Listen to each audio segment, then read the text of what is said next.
Now the gods, seated by the side of Zeus, were holding assembly on the golden floor, and in their midst the queenly Hebe poured them nectar, and they with golden goblets pledged one the other as they looked forth upon the city of the Trojans. And forthwith the son of Cronos made essay to provoke Hera with mocking words, and said with malice, Twain of the goddesses hath Menelaus for helpers, even Argive Hera, and Alalcamian Athene. Howbeit these verily sit apart, and take their pleasure in beholding, whereas by the side of that other laughter-loving Aphrodite ever standeth, and wardeth from him fate, and but now she saved him, when he thought to perish. But of a surety victory rests with Menelaus, dear to Ares. Let us therefore take thought how these things are to be, whether we shall again rouse evil war and the dread din of battle, or put friendship between the hosts. If this might in any wise be welcome to all and their good pleasure, then might the city of King Priam still be in habitation, and Menelaus take back Argive Helen. So spake he, and thereat Athene and Hera murmured, who sat side by side, and were devising ills for the Trojans. Athene verily held her peace and said not. Wroth thought she was at Father Zeus, and fierce anger gat hold of her. Howbeit, Hera's breast contained not her anger, but she spake to him, saying, Most dread son of Cronos, what a word hast thou said! How art thou minded to render my labour vain and of none effect, and the sweat that I sweated in my toil?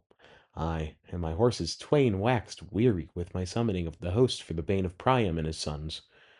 Do thou as thou wilt, but be sure we other gods assent not all thereto.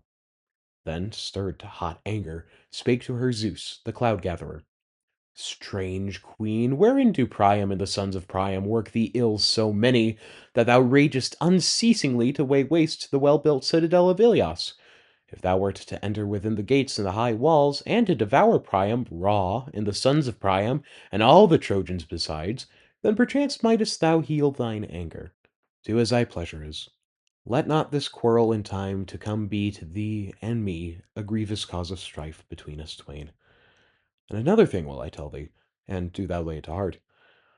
When it shall be that I, vehemently eager to lay waste a city, choose one wherein dwell men that are dear to thee, seek thou in no wise to hinder my anger, but suffer me, since I too have yielded to thee of mine own will, yet with soul unwilling.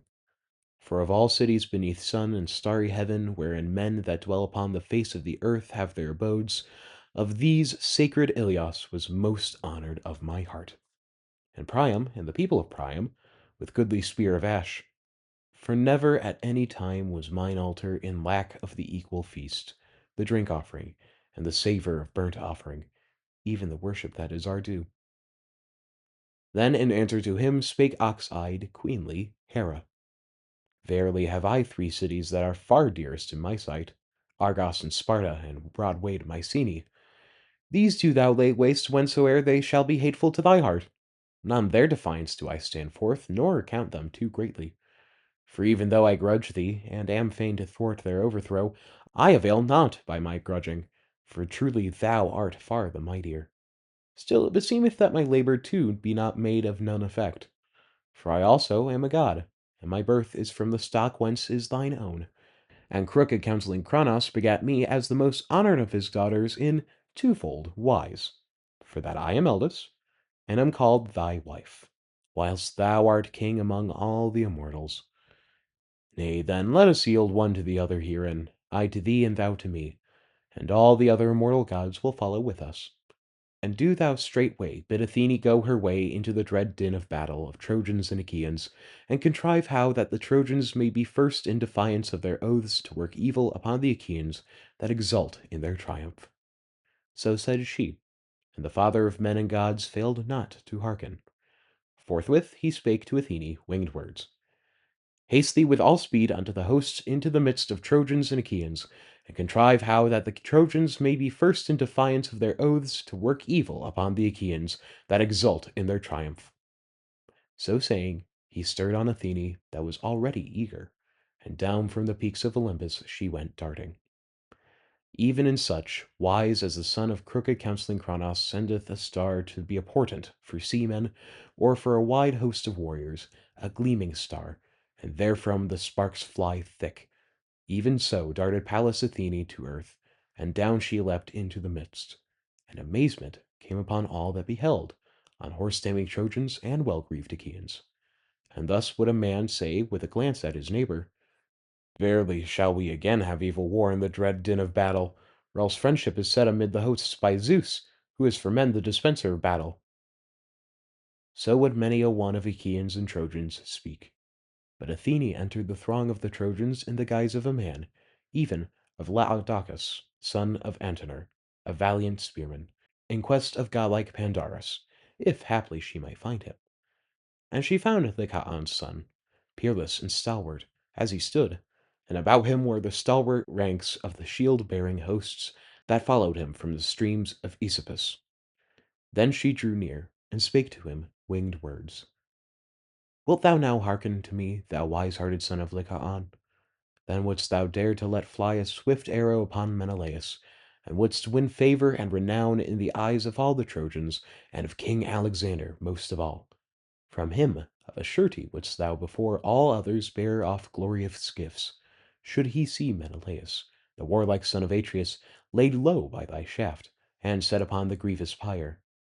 Nay, come, shoot thine arrow at glorious Menelaus, and vow to Apollo, the wolf-born god, famed for his bow, that thou wilt sacrifice a glorious hecatomb of firstling lambs, when thou shalt come to thy home, the city of sacred Celeia.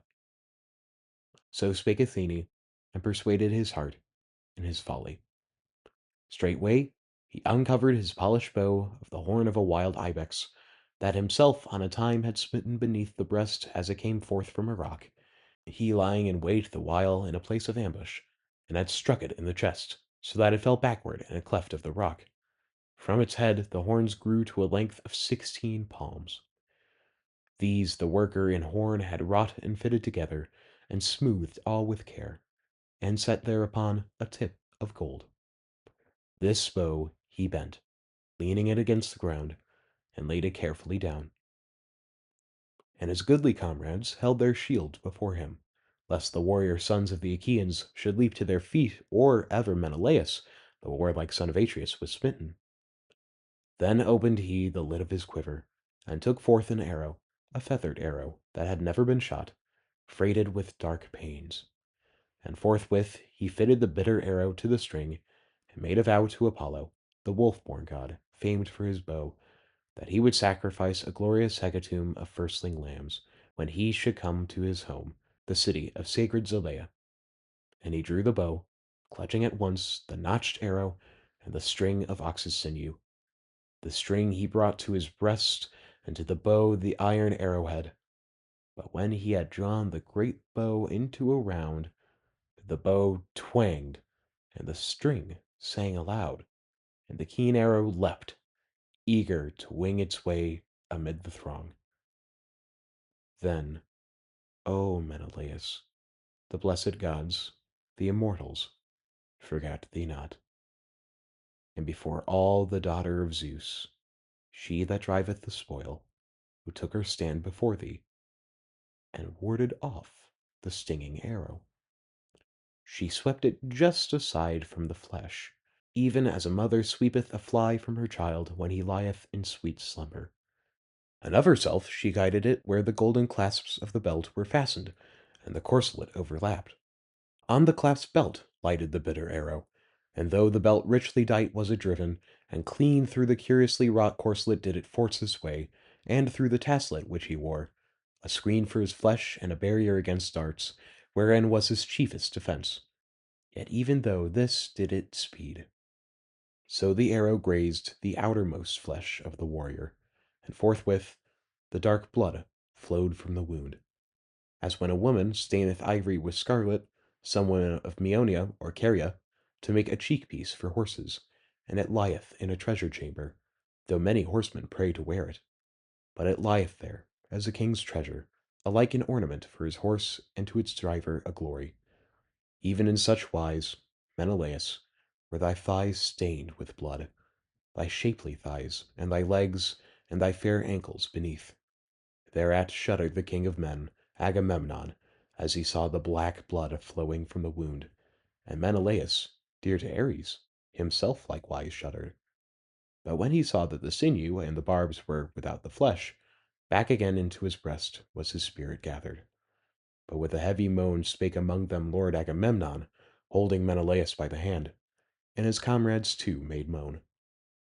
Dear brother, it was for thy death, meseems, that I swore this oath with sacrifice, setting thee forth alone before the face of the Achaeans to do battle with the Trojans, seeing the Trojans have thus smitten thee, and trodden under foot the oaths of faith. Yet in no wise is an oath of none effect, and the blood of lambs and drink offerings of unmixed wine and the handclasps wherein we put our trust. For even if, for the moment, the Olympian vouchsafeth not fulfilment, yet late and at length doth he fulfil them, and with a heavy price do men make atonement, even with their own heads, and their wives, and their children. For of a surety know I this in heart and soul, the day shall come when sacred Ilias shall be laid low, and Priam, and the people of Priam, with goodly spear of ash. And Zeus, son of Cronos, throned on high, that dwelleth in the heaven, shall himself shake over them all his dark aegis in wrath for this deceit. These things verily shall not fail of fulfilment. Yet dread grief for thee shall be mine, O Menelaus, if thou shalt die, and fill up thy lot of life. Ay, and as one most despised should I return to thirsty Argos, for straightway will the Achaeans bethink them of their native land, and so should we leave to Priam and the Trojans their boast, even Argive Helen. And thy bones shall the earth rot, as thou liest in the land of Troy, with thy task unfinished. And thus shall many a one of the overweening Trojans say, as he leapeth upon the barrow of glorious Menelaus, would that in every matter it may be thus, that Agamemnon may fulfill his wrath, even as now he led hither a host of the Achaeans to no purpose. And lo, he hath departed home to his dear native land with empty ships, and hath left here noble Menelaus. So shall some man speak in after time. In that day let the wide earth gape for me. But fair-haired Menelaus spake and heartened him, saying, Be thou of good cheer, neither affright in any wise the hosts of the Achaeans. Not in a fatal spot hath the shaft been fixed, ere that my flashing belt stayed it, and the kilt beneath, and the taslet that the coppersmiths fashioned. Then in answer to him spake Lord Agamemnon, Would it may be so, dear Menelaus, but the leech shall search the wound, and lay thereon simples that shall make thee cease from dark pains. Therewith he spake to Talthybius, the godlike herald. Talthybius, make haste to call hither Machaon, son of Asclepius, the peerless leech, to see warlike Menelaus, son of Atreus, whom some man well skilled in archery hath smitten with an arrow, some Trojan or Lycian, compassing glory for himself, but for us sorrow. So spake he, and the herald failed not to hearken, as he heard, but went his way throughout the hosts of the brazen-coated Achaeans, glancing this way and that for the warrior Machaon. And he marked him as he stood, and round about him were the stalwart ranks of the shield-bearing hosts that followed him from Tricca, the pasture-land of horses. And he came up to him, and spake winged words, saying, Rouse thee, son of Asclepius, Lord Agamemnon calleth thee to see warlike Menelaus, captain of the Achaeans, whom some man, well skilled in archery, hath smitten with an arrow, some Trojan or Lycian, compassing glory for himself, but for us sorrow. So spake he, and roused the heart in his breast. And they went their way in the throng throughout the broad host of the Achaeans. And when they were come where was fair-haired Menelaus, wounded, and around him were gathered in a circle all they that were chieftains, the godlike hero came and stood in their midst, and straightway drew forth the arrow from the clasped belt. And as it was drawn forth, the sharp barbs were broken backwards. And he loosed the flashing belt and the kilt beneath and the taslet that the coppersmiths fashioned. But when he saw the wound where the bitter arrow had lighted, he sucked out the blood, and with sure knowledge spread thereon soothing simples, which of old Cheiron had given to his father with kindly thought. While they were thus busied with Menelaus go to the war cry, meanwhile the ranks of the shield-bearing Trojans came on, and the Achaeans again did on their battle gear, and bethought them of war. Then wouldst thou not have seen goodly Agamemnon slumbering, nor cowering, nor with no heart for fight, but full eager for battle, where men win glory.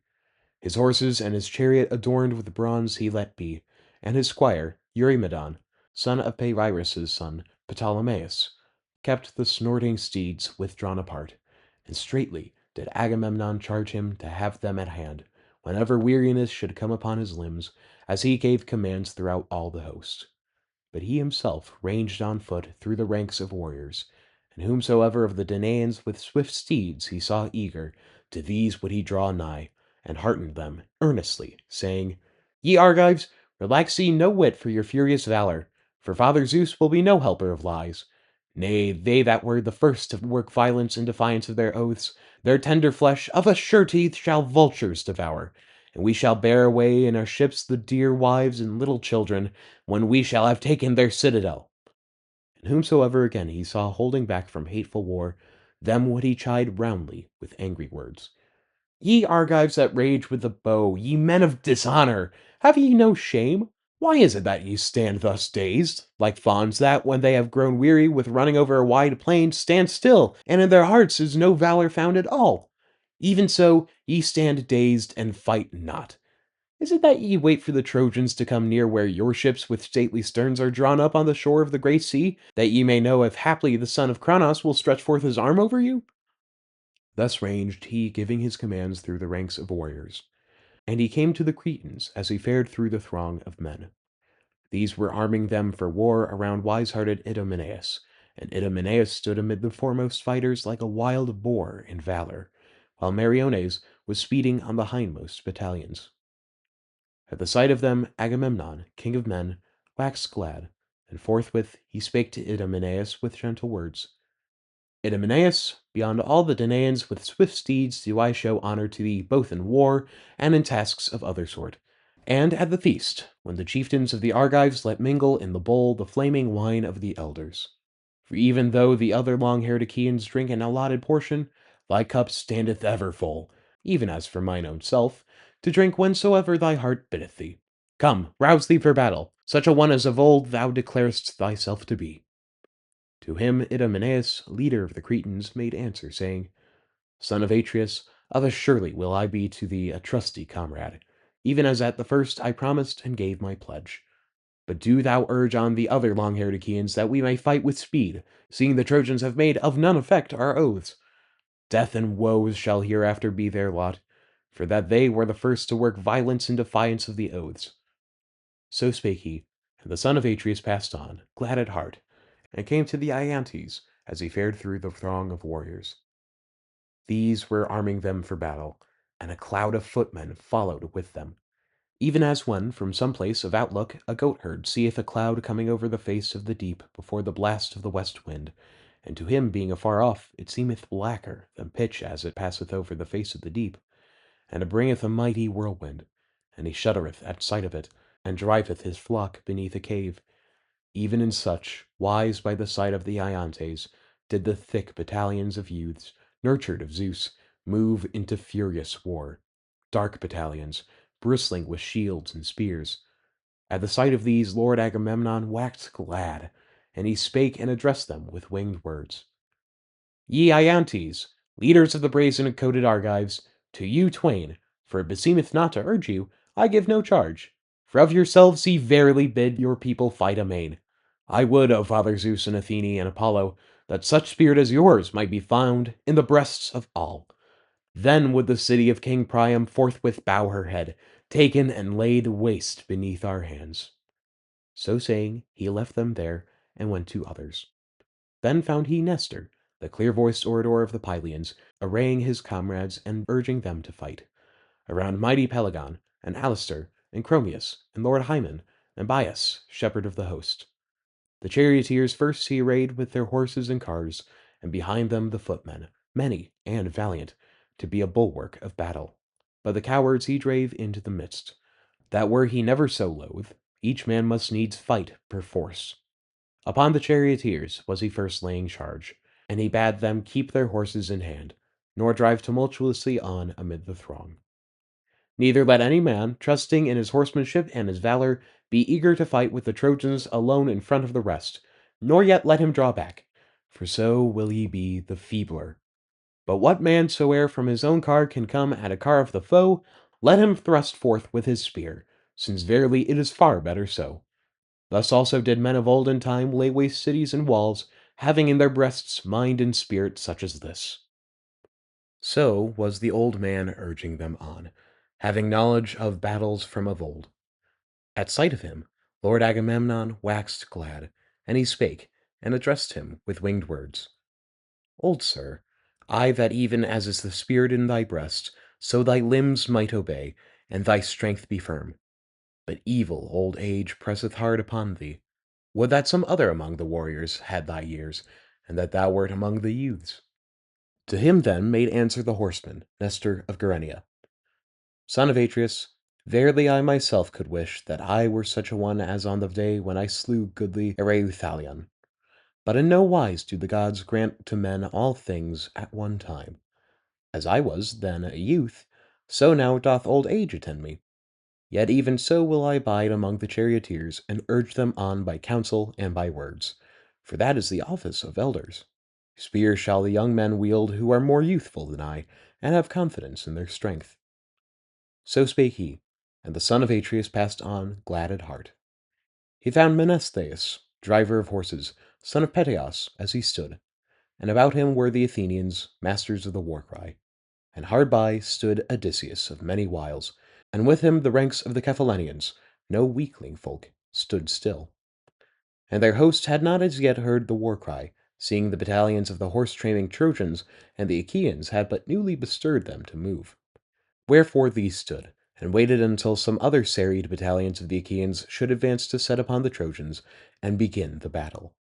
At sight of these, Agamemnon, king of men, chid them, and spoke, and addressed them with winged words. O son of Peteos, the king of nurtured Zeus, and thou that excellest in evil wiles, thou of crafty mind, why stand ye apart cowering, and wait for others? For ye twain were it seemly that ye take your stand amid the foremost, and confront blazing battle. For ye are the first to hear my bidding to the feast, when so we Achaeans make ready a banquet for the elders. Then are ye glad to eat roast meat and drink cups of honey-sweet wine as long as ye will. But now would ye gladly behold it, aye, if 10 serried battalions of the Achaeans were to fight in front of you with the pitiless bronze.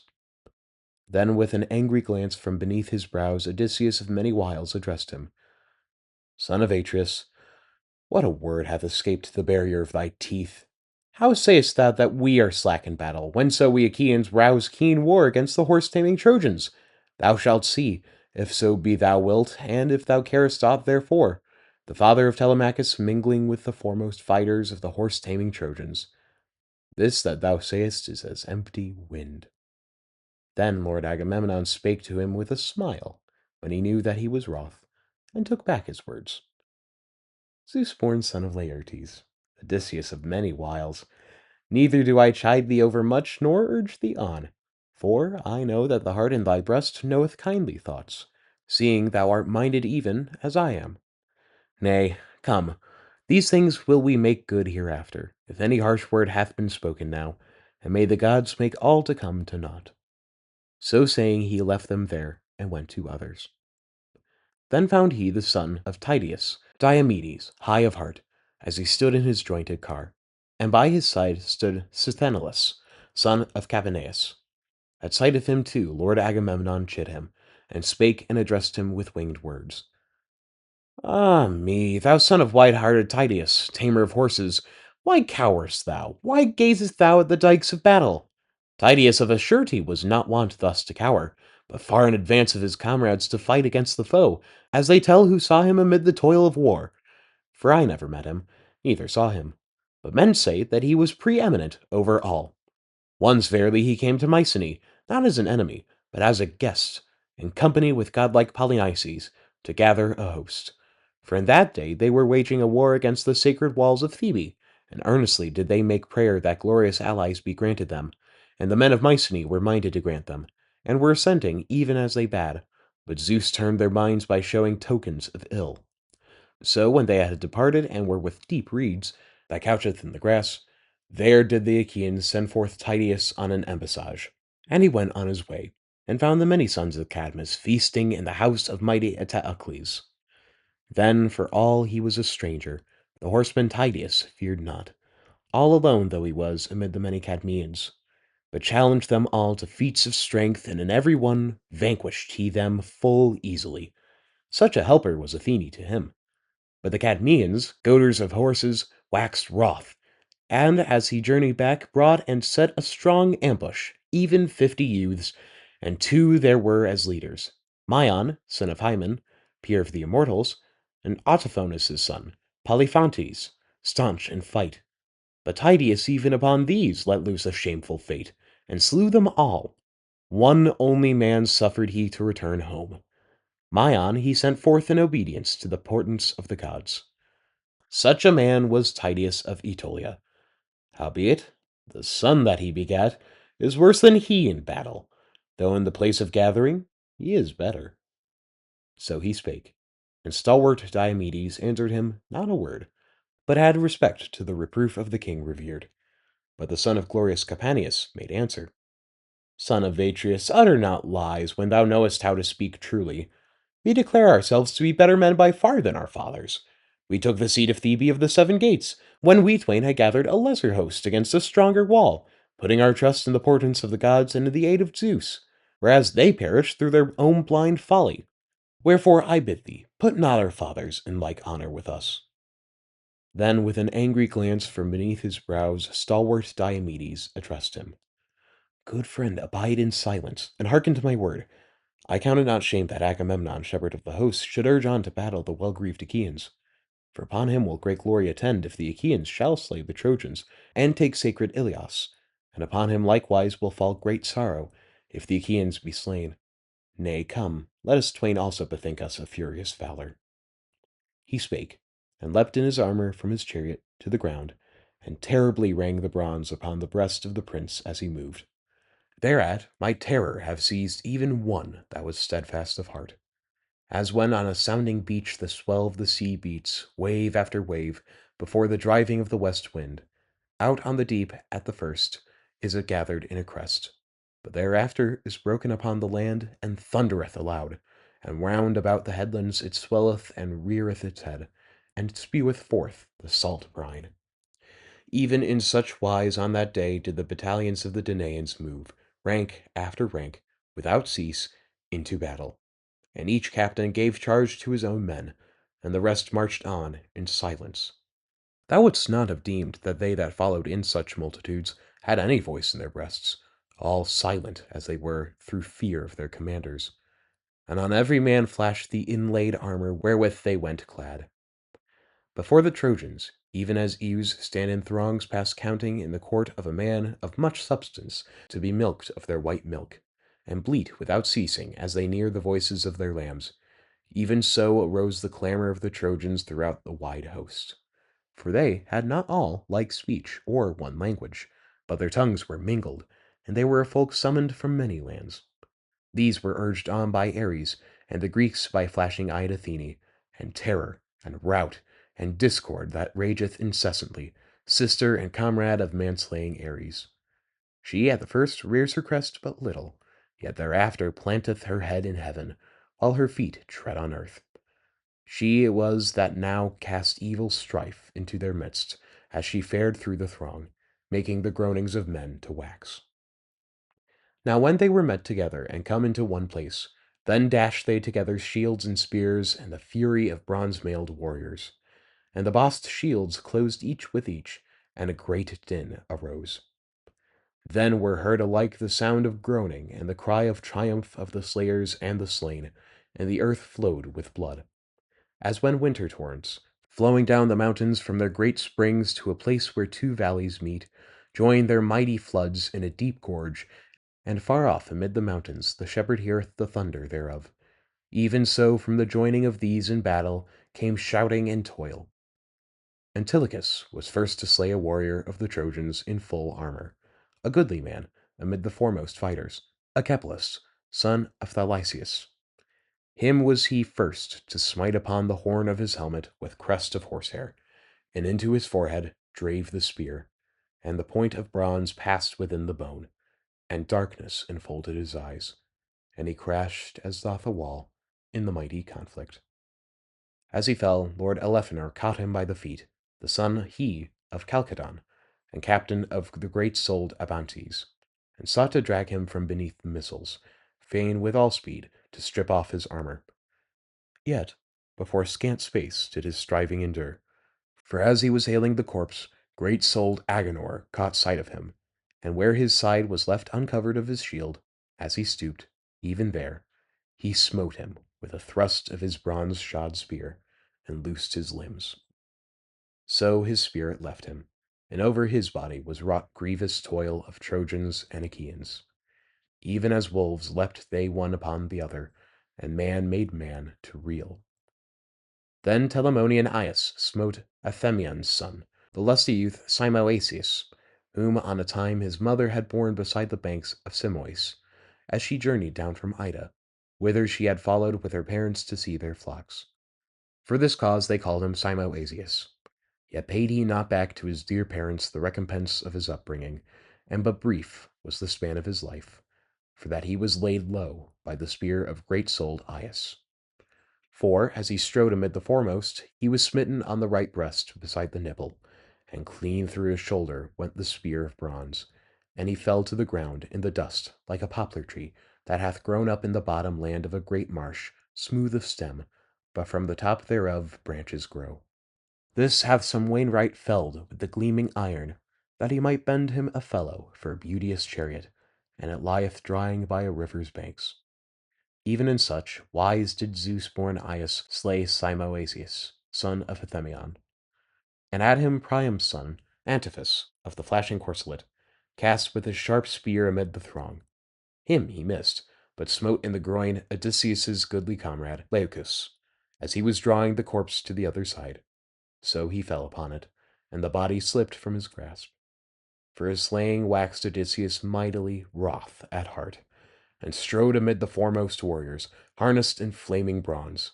Close to the foe he came, and took his stand, and glancing warily about him hurled with his bright spear, and back did the Trojans shrink from the warrior as he cast. Not in vain did he let fly his spear, but smote Priam's bastard son Demochaon, that had come at his call from Abydos, from his stud of swift mares. Him Odysseus, wroth for his comrade's sake, smote with his spear on the temple, and out through the other temple, past the spear point of bronze, and darkness enfolded his eyes, and he fell with a thud, and upon him his armor clanged. Then the foremost warriors and glorious Hector gave ground, and the Argives shouted aloud, and drew off the bodies, and charged far further onward. And Apollo, looking down from Pergamus, had indignation, and called with a shout to the Trojans, Rouse ye, horse-taming Trojans, give not ground in fight before Argives. Not of stone nor of iron is their flesh to resist the bronze that cleaveth the flesh when they are smitten. Nay, and Achilles moreover fighteth not, the son of fair-haired Thetis, but amid the ships nurseth his bitter wrath. So spake the dread god from the city. But the Achaeans were urged on by the daughter of Zeus, most glorious Tritonea, who fared throughout the throng wheresoever she saw them giving ground. Then was Amarynceus' son, Diores, caught in the snare of fate, for with a jagged stone he was smitten on the right leg by the ankle, and it was the leader of the Thracians that made the cast, even Paris, son of Imbrasus, that had come from Aenus.